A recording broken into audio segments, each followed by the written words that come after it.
Hi friends, welcome back to my channel. ఈరోజు మీకు ఈ సీరియల్లో ఏం జరిగిందో తెలుసుకోవాలి అనుకుంటున్నారా? అయితే వెంటనే మనం సీరియల్లోకి వెళ్ళిపోదాం. ఇక కావ్య అయితే గుడిలో కూర్చుని ఏడుస్తూ ఉంటుంది. ఇక్కడ కనకం చేసిన గొడవ, అలాగే అందరూ వెతికినా సరే ఎక్కడ కూడా కావ్య కనిపించకపోవడం అనేది సీతారామయ్య అలాగే ఇంద్రదేవి కూడా చాలా బాధపడతారు. బావా, నా మనసేమీ బాగోలేదు, ఒకసారి గుడికి వెళ్దాం బావా అని చెప్పి ఇక సీతారామయ్య అలాగే ఇంద్రదేవి ఇద్దరు కూడా గుడికైతే వెళ్తారు. గుడికి వెళ్ళిన సీతారామయ్య ఇంద్రదేవి ఒక్కసారిగా గుడిలో కూర్చుని ఏడుస్తున్న కావ్యని చూసి షాక్ అయిపోతారు. అమ్మ కావ్య అని పిలవడంతో కావ్య వెనక్కి తిరిగి చూస్తుంది. కావ్య పరిగెత్తుకుంటూ వెళ్ళి ఇంద్రాదేవిని హక్ చేసుకుంటుంది. ఏమైందమ్మా, ఏం జరిగింది? ఇంట్లో ఎవరికి చెప్పకుండా గుడిలో కూర్చుని బాధపడుతున్నావు, అసలు ఎవరేమన్నారమ్మా అని చెప్పి కావ్యని అడుగుతూ ఉంటే కావ్య తన చేతిలో ఉన్న లెటర్ని వాళ్ళిద్దరికీ చూపిస్తుంది. అది చదివిన ఇంద్రాదేవి సీతారామయ్య ఒక్కసారిగా షాక్ అయిపోతారు. ఏంటి బావా, ఏంటిదంతా? రాజు ఇన్ని రోజులు కావ్యతో ప్రేమగా ఉన్నది నీ వల్ల, నీకేమైందని, ఏం జరిగింది చెప్పు బావా, చెప్పు అని చెప్పి ఇంద్రదేవి అయితే సీతారామయ్యని అడుగుతుంది. ఇక సీతారామయ్య అయితే, చిట్టి వీడు కావాలని చేస్తున్నాడని ఇప్పుడు నాకు అర్థమైంది. ఇద్దరిని కలపడానికి నేను ప్రయత్నించిన ప్రయత్నం ఇలా విఫలమవుతుందని అస్సలు ఊహించలేదు. ఇంటికి పదండి, నేను మాట్లాడతాను అని చెప్పి ఇంకా సీతారామయ్య అయితే వాళ్ళిద్దరినీ కూడా తీసుకుని ఇంటికైతే బయలుదేరుతాడు. కానీ సీతారామయ్య తన మనసులో, రాజ్ నన్ను ఇంత మోసం చేస్తావని అస్సలు అనుకోలేదు. నేను 3 నెలలు మాత్రమే బ్రతికుంటానని, ఈ 3 నెలలే కావ్యతో ప్రేమగా ఉండడానికి ప్రయత్నిస్తున్నావు. నాకు పూర్తిగా అర్థమైంది. అంటే నేను లేని మరుక్షణం కావ్యని వదిలేయాలి అని నిర్ణయించుకున్నావు. ఇట్లాంటి నిర్ణయం నేనెప్పటికీ కూడా నీ నోటి నుంచి వినకూడదు అనుకున్నాను.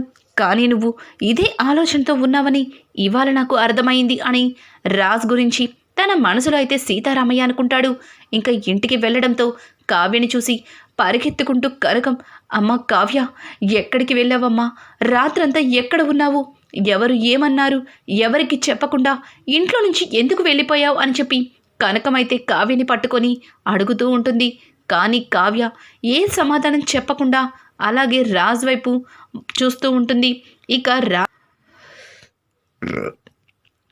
ఎక్కడికి వెళ్ళావు అని కూడా అడగకుండానే కావ్యని చూస్తూ ఉంటాడు. ఇక కావ్యని కనకమైతే, చెప్పవే, చెప్పు, ఆ రోజు ఇంటి నుంచి వెళ్ళిపోమ్మని నీ భర్త బయటికి గెంటేసిన రోజు కూడా ఇల్లు దాటకుండా వర్షంలోనే కటిక చీకటిలో నిలబడ్డావు.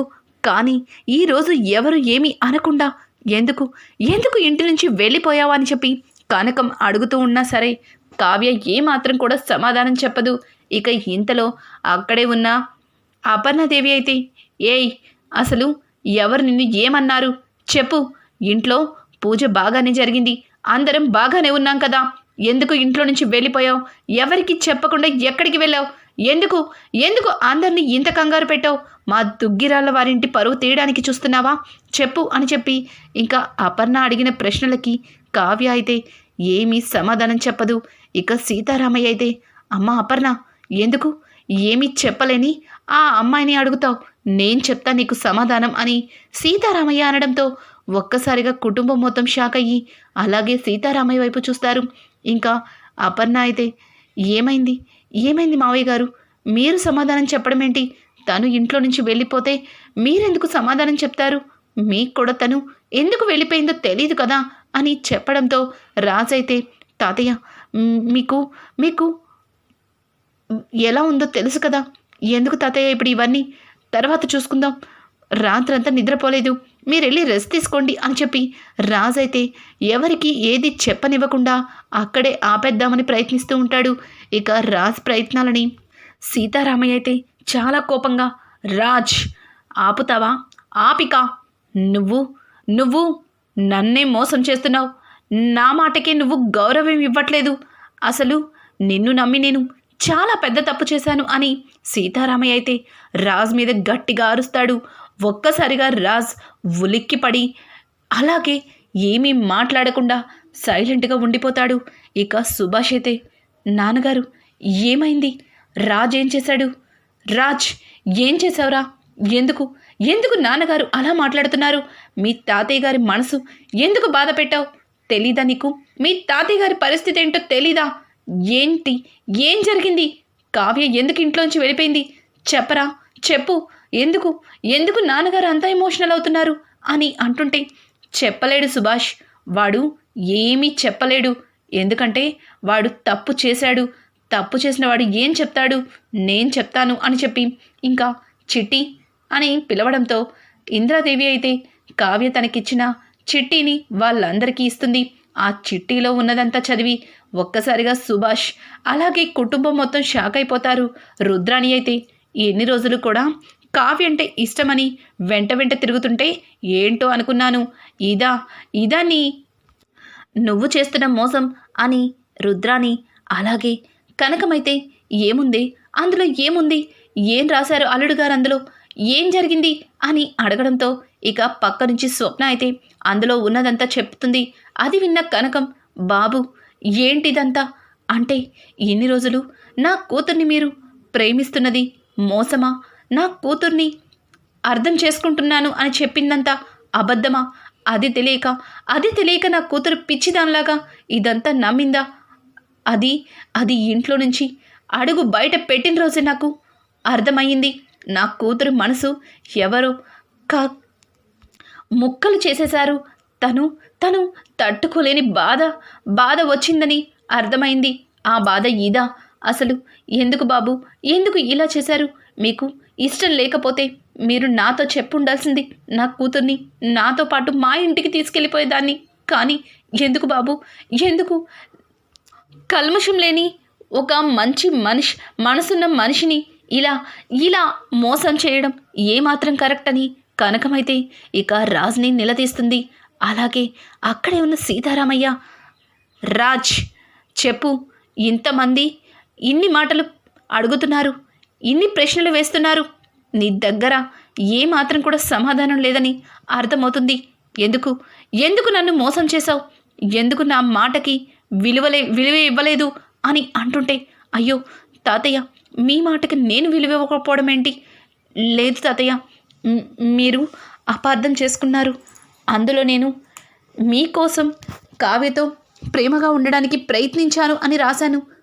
కానీ కావ్యని నేను ప్రేమించడం మొదలుపెట్టానని రాత్రే అర్థమైంది తాతయ్య. కావ్య కనిపించక నేను ఎంత కుమిలిపోయానో మీకేం తెలుసు?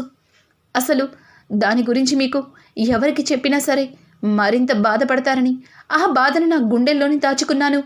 వాళ్ళ అమ్మగారు వచ్చి అడిగే ఒక్కొక్క ప్రశ్నకి నా గుండెల్లో గుణపాలు దించినంత పని అయ్యింది. కళావతి కనిపించక ఎంతో కుమిలిపోతున్న నాకు వాళ్ళమ్మ వచ్చి అడిగే ప్రతి ప్రశ్నకి జవాబు చెప్పలేక, తల ఎత్తుకోలేక నాలో నేను ఎంత కుమిలిపోతున్నానో మీకెవ్వరికి చెప్పలేను. నన్ను వదిలి ఎక్కడికి వెళ్ళిపోయావు కళావతి? చెప్పు నన్ను వదిలి ఎందుకు వెళ్ళిపోయావు? నువ్వు నా గురించి బాధపడితే నన్ను నిలదీయాల్సింది. ఎందుకండి ఇలా చేశారు అని ఒక్క పాట నన్ను అడిగి ఉండవలసింది. నా నుంచి దూరంగా వెళ్ళిపోతే ఈ రాజ్ బ్రతికుండగలడు అనుకుంటున్నావా? అసలు ఎందుకు చెప్పకుండా వెళ్ళిపోయావు? చెప్పు కళావతి అని చెప్పి కావ్య 2 చేతులు పట్టుకొని రాజ్ ఏడుస్తూ ఉంటే, కావ్య అయితే ఏం మాట్లాడాలో తెలియక అలానే రాజ్ వైపు చూస్తూ ఉంటుంది. ఇక రాజ్ అయితే నన్ను క్షమించు కళావతి, నా వల్ల నువ్వు ఎంత బాధపడ్డావో నాకు ఇప్పుడు అర్థమైంది. నువ్వు కనిపించని మరుక్షణమే నేను నిన్ను ఎంతగా ప్రేమిస్తున్నానో నాకు తెలిసేలాగా చేశావు. నిన్ను చాలా బాధ పెట్టాను. నన్ను క్షమించు. ఇంకెప్పుడు కూడా నా నుంచి దూరంగా వెళ్ళకూడదని నాకు మాట ఇవ్వు అని చెప్పి రాజైతే కావ్య దగ్గర మాట తీసుకుంటాడు. ఇదంతా చూసిన అపర్ణకైతే చాలా చిరాకొస్తుంది. రాజ్, ఏంటిదంతా? ఎందుకు ఇలా చేసావు? ఇంత ప్రేమ ఉంచుకున్నాడువి, ఎందుకు ప్రేమ లేనట్టు నటిస్తున్నావు? ఎందుకు ఇదంతా చేస్తున్నావు? ఎవరి కోసం? నువ్వేమీ నా దగ్గర భయపడనక్కర్లేదు. నువ్వు నీ భార్యని ప్రేమిస్తున్నప్పుడు నీ భార్యతో సంతోషంగా ఉండొచ్చు. నా గురించి నువ్వేమీ ఆలోచించక్కర్లేదు. ఇంట్లో లేనిపోని గొడవలు క్రియేట్ చేయొద్దు. ఎవరికి చెప్పకుండా వెళ్ళిపోయి అందరితోటి నానా మాటలు అనిపించారు. ఇక సంతోషంగా ఉండండి అనుకుంటూ అక్కడి నుంచి అపర్ణ అయితే చిరాగ్గా మొహం పెట్టుకొని లోపలికి వెళ్ళిపోతుంది. మమ్మీ మమ్మీ అని ఇక రాజ్ వెళ్ళబోతుంటే సుభాష్, రాజ్ మీ మమ్మీ గురించి తెలిసిందే కదా, ఇప్పుడు గొడవ పడుతుంది, ఇంకాసేపటికే వచ్చి నిన్ను పిలుస్తుంది, నువ్వేమీ బాధపడమాకు, ముందు కావ్యని లోపలికి తీసుకెళ్ళు, పాపం నిన్నటి నుంచి తను ఏమన్నా తిన్నదో లేదో ముందు తనకి ఏమైనా పెట్టు అని చెప్పి సుభాష్ అనడంతో ఇక కావ్యని చెయ్యి పట్టుకొని రాజు అయితే లోపలికి తీసుకెళ్తూ ఉంటాడు. ఇంతలో రాజు అలా తీసుకెళ్లబోతూ ఉంటే సీతారామయ్య ఆగు అని గట్టిగా అరుస్తాడు. ఒక్కసారిగా సీతారామయ్య అలా అరవడంతో రాజ్కి కొంచెం భయపడతాడు. ఏంటి, తాతయ్యకి నిజం తెలిసిపోయిందా? ఇదంతా కూడా నా నాటకమని అర్థమైపోయిందా? ఇప్పుడు తాతయ్యకి నేను ఏం సమాధానం చెప్పాలి అని రాజైతే తన మనసులో అనుకుంటాడు. ఇప్పుడు మనకి అర్థమైంది, ఇంతవరకు కూడా కావ్య కనిపించలేదు అని. కావ్య దగ్గర ఏడ్చిన ఏడుపులన్నీ కూడా దొంగ ఏడుపులు. రాజ్ పూర్తిగా మారలేదు, మారినట్టుగా తాతయ్య కోసం ఇంకా అలాగే అబద్ధం ఆడుతున్నాడని మనకి అర్థమవుతుంది. పాపం కావ్య అయితే లెటర్లో రాసి అంత కుమిలిపోయింది. రాజ్ మారాడని కొంచెం తనకి అనిపించిన మరుక్షణమే రాజ్ మనసులో మాట మనకి తెలిసేలా చేస్తారు. అప్పుడు కావ్య మొహం మనకి చాలా బాధగా జాలిగా కనిపిస్తుంది. కావ్య కూడా ఒక విధంగా రాజ్ అంత చెప్పినా సరే తను కూడా ఏమాత్రం కూడా నమ్మదు. అలాగే అక్కడ సీతారామయ్య పరిస్థితిని కావ్య అర్థం చేసుకుని ఏమీ మాట్లాడకుండా రాజ్ తీసుకెళ్లగానే కావ్య కూడా తనతో లోపలికైతే వెళ్తూ ఉంటుంది. ఇంకా సీతారామయ్య ఆగమనడంతో ఇద్దరు కూడా ఆశ్చర్యంగా వెనక్కి తిరిగి చూస్తారు. ఏమైంది తాతయ్య, మళ్ళీ ఏం జరిగింది అని అనడంతో, చూడు రాజ్, నువ్వు నా కోసం కావ్యని ప్రేమిస్తున్నట్టు నటిస్తున్నావు, అలాగే నా ఆరోగ్యం కోసం, అలాగే నా సంతోషం కోసం కావ్యతో సంతోషంగా ఉన్నట్లు చేస్తున్నావు. కానీ అక్కడ ఒక ఆడపిల్ల నీ మీద చాలా ఆశలు పెంచుకుంది. అట్లాంటి ఆడపిల్ల మనసు బాధ పెట్టడం నీకు సవ్యంగా అనిపిస్తుందా? దుగ్గిరాల వారసుడు ఒక ఆడపిల్ల జీవితంతో ఆడుకోవడాని నేను అనుకుంటున్నా. ఇప్పుడైనా సరే నిజం చెప్తున్నావా అని అడగడంతో ఇక రాజైతే, లేదు తాతయ్య, లేదు, నేను నిజమే చెప్తున్నాను. కళావతి లేకపోతే నేను బ్రతకలేను తాతయ్య. కళావతినే నా జీవితం అని రాత్రే నాకు అర్థమైంది అని రాజ్ చెప్తున్న మాటలకి కొంచెం నమ్మనట్టుగా అనిపించినా సరే ఇక సీతారామయ్య వాళ్ళనైతే లోపలికి వెళ్ళమంటాడు. ఇక కనకం కృష్ణమూర్తి సీతారామయ్య దగ్గరికి వచ్చి, అయ్యా, కూతురు కనిపించలేదన్న బాధలో మిమ్మల్ని అలాగే ఇంట్లో అందరినీ చాలా మాటలు అన్నాను, నన్ను క్షమించండి అని చెప్పి ఇద్దరు కూడా సీతారామయ్య చేతులు పట్టుకుంటూ ఉంటే ఇక ఇంద్రాదేవి అయితే, చూడు కనకం, నీది కన్న పేగు, నీది పెంచిన తండ్రి బంధం, మీరు ఏ మాట అన్నా సరే మీ మాటకి ఎవ్వరూ జవాబు చెప్పలేరు. ఎందుకంటే మీ బాధ అటువంటిది, మీ బాధ వర్ణనాతీతం. ఇక సంతోషంగా ఉండండి, కావ్యకి ఎటువంటి ఇబ్బంది ఉండదు, చూశారుగా తను బాగానే ఉందిగా అని చెప్పడంతో సరేనమ్మా ఇక బయలుదేరుతామని వెళ్తూ కనకమైతే స్వప్న దగ్గరికి వచ్చి, ఒసై దరిద్రగొట్టుదానా, ఇంట్లో ఏం జరుగుతుందో, నీ చెల్లెలు ఎలా ఉందో అనేది నాకు ఫోన్ చేసి చెప్పు, అర్థమవుతుందా? ఇలాగే మొద్దులాగా ఉంటే రేపు ఏదైనా జరగచ్చు అని చెప్పి కనకమైతే స్వప్నకి చీవాట్లు పెట్టి అక్కడి నుంచి వెళ్ళిపోతుంది. ఇక స్వప్న అయితే, ఏంటి తలనొప్పి, ఇప్పటికీ ఈ దొంగ కడుపు గురించి ఇంట్లో ఎలా మేనేజ్ చేయాలో తెలియక చచ్చిపోతుంటే మధ్యలో ఈ కావ్య ట్విస్టుల మీద ట్విస్టులు ఇస్తుంది. అసలు అందరికీ నేనే దొరుకుతున్నానా? అందరూ నన్నే అంటున్నారు. అది కనిపించకపోయినా నాకే చీవాట్లు, నేను కనిపించకపోయినా నాకే చీవాట్లు. అసలు ఏంటిదంతా అని చెప్పి స్వప్న చిరాకు పడుతూ ఇక చాలా క్యాజువల్గా మెట్లెక్కిస్తూ ఉంటుంది. అది చూసిన రుద్రాణి, ఇదేంటిది, అందరూ చూస్తుండగా ఒకలా నడుస్తుంది, ఇప్పుడేంటి ఇలా నడుస్తుంది, అయినా దీని కడుపు అలా కిందకి జారిపోయి ఉందేంటి అని చెప్పి రుద్రాణి అయితే ఒక్కసారిగా తొంగి చూస్తుంది. ఇక చీర కింద నుంచి కూడా తన ప్రెగ్నెన్సీ ప్యాడ్కి ఉన్న తాడులైతే కిందకి వేలాడుతూ కనిపిస్తాయి. మెట్లెక్కుతూ ఉంటే ఆ తాళ్ళు సపరేట్గా కనిపించడంతో ఒక్కసారిగా రుద్రాణి అయితే షాక్ అయిపోతుంది. ఆగు స్వప్న అని పిలవడంతో స్వప్న ఒక్కసారిగా మెట్లాగుతుంది. అలాగే కనకం వాళ్ళు వెళ్తున్న వాళ్ళు కాస్త గుమ్మం బయట అడుగు పెట్టేవాళ్ళు వాళ్ళు కూడా వెనక్కి తిరిగి చూస్తారు. ఇక స్వప్న అయితే, ఏమైంది, మళ్ళీ ఈవిడికేమి డౌట్ వచ్చిందో నా మీద అంతా బాగానే ఉంది కదా అని చెప్పి తనకు తాను చూసుకుంటూ ఉంటుంది. ఇక ఇంతలో రుద్రాణి అయితే గబగబా మెట్లెక్కి ఆ కింద వేలాడుతున్న తాళ్ళనైతే గట్టిగా పట్టుకొని లాగుతుంది. ఒక్కసారిగా అలా లాగేసరికి స్వప్న అయితే ఆగండి అత్తయ్య, ఆగండి, అవి అవి నా శారీ పెట్టికొట్ అని ఏదో చెప్పబోతూ ఉండగానే ఇక తన కడుపు ప్యాడైతే ఊడిపోయి బయటికి వచ్చేస్తుంది. అది చూసిన రుద్రాణి ఒక్కసారిగా షాక్ అయిపోతుంది. ఇక స్వప్న చెంప పగల కొడుతుంది. స్వప్న అయితే మెట్ల మీద నుంచి గిరగిరా పడుతూ కింద పడుతుంది. వెంటనే కనకం పరిగెత్తుకుంటూ వెళ్ళి, రుద్రాణి గారు ఏం చేస్తున్నారు? కడుపుతో ఉన్న పిల్లని కడుపుతో ఉందని కూడా చూడకుండా ఇలా కొడుతున్నారేంటి?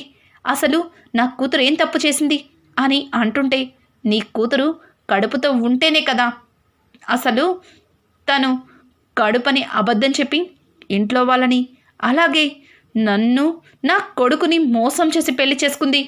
ఏంటిదంతా అసలు మీరు అని చెప్పి రుద్రాణి అయితే అందరి ముందు కావ్య వచ్చిందన్న సంతోషం నిమిషం కూడా లేకుండానే స్వప్న నిజస్వరూపాన్ని బయటపెట్టి అందరి మధ్యలో స్వప్నని ఇంట్లో నుంచి బయటకైతే పంపించేస్తుంది.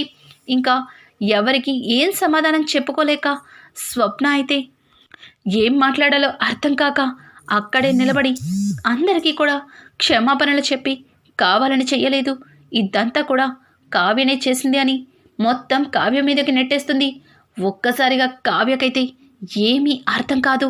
కనకమైతే ఓసే స్వప్న, నువ్వు తప్పు చేసి కావ్య మీద నెడుతున్నావు, నువ్వు ఇదంతా కావాలని చేస్తున్నావు, అసలు నీ వల్ల తన జీవితాన్ని నాశనం చేస్తున్నావు అని చెప్పి అప్పటికి కనకం అరుస్తున్నా సరే వినిపించుకోకుండా మొత్తం నిందనైతే స్వప్న కావ్య మీద వేస్తుంది.